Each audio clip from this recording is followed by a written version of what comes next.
तो the star divine cultivator की last episode के एंड में हमने देखा था चेंजिंग और मिसमू एरे की मदद से दाओचेंग की अटैक से बच रहा था, जहाँ पे मिसमू की जो कल्टीवेशन था वो पूरी तरीके से कंप्लीट होने ही वाला था। इससे पहले दाओचेंग अटैक करते हुए उस एरे को भी तोड़ दिया था और वो उन दोनों की ओर आगे बढ़ते हुए कहता है, तुम दोनों तो इस एरे की बगैर पूरी तरीके से बेकार हो। अब इसके आगे नेक्स्ट एपिसोड की स्टार्टिंग में हम चेंजिंग को देखते हैं, जो कि दाओचेंग से मिसमू को प्रोटेक्ट करने के लिए पूरी तरीके से तैयार था। दाओचेंग आगे बढ़ते हुए कहने लगता है, 12 डिवाइन चार्ट के साथ साथ वो यंग सोल ब्लॉसम मेरे हवाले कर दो तो शायद से मैं तुम दोनों को आसान मौत दूं। वो अपनी स्टार सोल रियलम की पावर को भी एक्टिवेट कर लेता है। ये देखकर चेंजिंग भी पूरी तरीके से अलर्ट हो जाता है और हम पीछे मिसमू को देखते हैं, जो कि फाइनली स्टार सोल रियलम के अंदर ब्रेक थ्रू कर लिया था। इस वजह से उसकी पावर पहले से कई गुना ज्यादा बढ़ चुकी थी और वो चेंजिंग को रोकते हुए कहती है, इसे मुझ पर छोड़ दो। वो अपनी पावर्स को एक्टिवेट करते हुए दाओचेंग से कहती है, तुम हमारे बारे में कुछ ज्यादा ही जान चुके हो, इस वजह से तुम्हें मरना होगा। ये सुनकर दाओचेंग हंसते हुए कहता है, अभी अभी तुम स्टार सोल रियलम में पहुंचे हो, मैं तो काफी लॉन्ग टाइम से स्टार सोल रियलम के अंदर हूँ। तुम्हारी हिम्मत कैसे हुई मेरे सामने बकवास करने की। और वो अपनी किसी पावर से तुरंत ही मिसमू के ऊपर हमला कर देती है, लेकिन मिसमू ने तो काफी आसानी से उसके अटैक को रोक ली थी। ये देखकर तो दाओचेंग गुस्से में मिसमू के ऊपर अटैक करने के लिए आती है, लेकिन मिसमू अपनी ताइजी टाइम डिक्स टेक्निक का यूज करते हुए उसे हवा में ही फ्रीज कर देती है और तुरंत ही उसके ऊपर पावरफुल हमला करते हुए उसे नीचे गिरा देती है। इस अटैक के बाद दाओचेंग भी सीरियस तरीके से इंजर्ड हो गया था और वो कहने लगता है, तुमने तो ताइजी टाइम साइकिल को भी इवॉल्व कर लिया, यानी कि तुम माउंट ताइजी की कोई टैलेंटेड पर्सन हो। ये सुनकर तो मिसमू कहती है, हाँ, और इस बात को तुम्हें पहले ही पता चल जाना चाहिए था।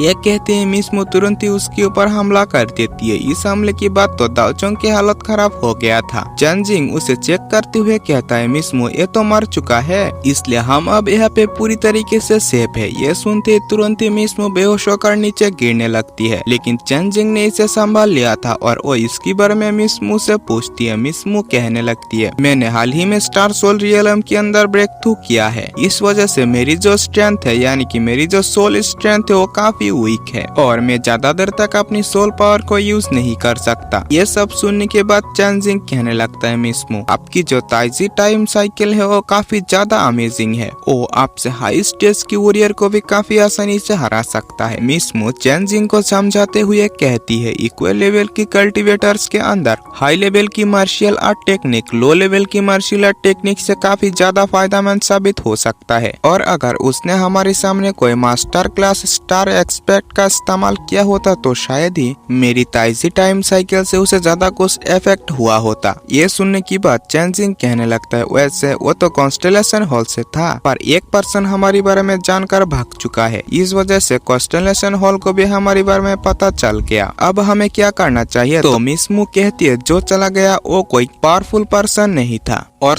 वो पर्सन बस तुम्हारे फेस को ही पहचानता है, ना कि ये पहचानता है कि तुम कौन हो। इस वजह से तुम्हें इतना भी ज्यादा चिंता करने की जरूरत नहीं है, तुम्हें वो इतना आसानी से तो ढूंढ नहीं पाएगा। इस वजह से तुम्हें फास्ट माउंट ताइजुआन की एक डिसाइपल के तौर पर सिलेक्ट होना है और एक मार्शियल मास्टर की डायरेक्ट डिसाइपल बनना है। और तो और ये बात सही है कि कॉन्स्टेलेशन हॉल तुम्हारी स्टार डिवाइन आर्ट जैसे रेयर ट्रेजर को सीक्रेटली ढूंढेंगे, ना कि इसे किसी को जानने देंगे। खासकर माउंट ताइजुआन तक ये खबर तो कभी भी वो लोग पहुंचने नहीं देंगे। तो चेंजिंग कहता है, अगर ऐसा हो तो हमारे लिए अच्छी बात होगी। और फिर मिसमू और चेंजिंग यहाँ से ब्लैक सन पैलेस के अंदर आ जाता है, जहाँ पे दोनों ही अपनी अपनी कल्टीवेशन में जारी रहते हैं। और फिर यहाँ से सीन शिप्रोतरा में जिंगनियन को दिखाया जाता है, जहाँ पे वो कई दिनों से अपनी फादर का इंतजार कर रहे, लेकिन उनकी कोई खबर ना मिलने पर वो कॉन्स्टेलेशन हॉल की एक मास्टर के साथ उसी प्लेस पर आ जाता है, जहाँ पे आते ही उसे अपनी फादर की डेड बॉडी दिखाई देता है, जिसे देखकर वो काफी ज्यादा इमोशनल हो गया था। इसके साथ साथ वो कहता है, ऐसा तो पूरी तरीके से नामुमकिन है। जिंगनन को इतना इमोशनल होते हुए देखकर वो मास्टर कहने लगता है, जिसके नाम जी किंगशी होता है, तुम्हें इतना ज्यादा टेंशन लेने की जरूरत नहीं है,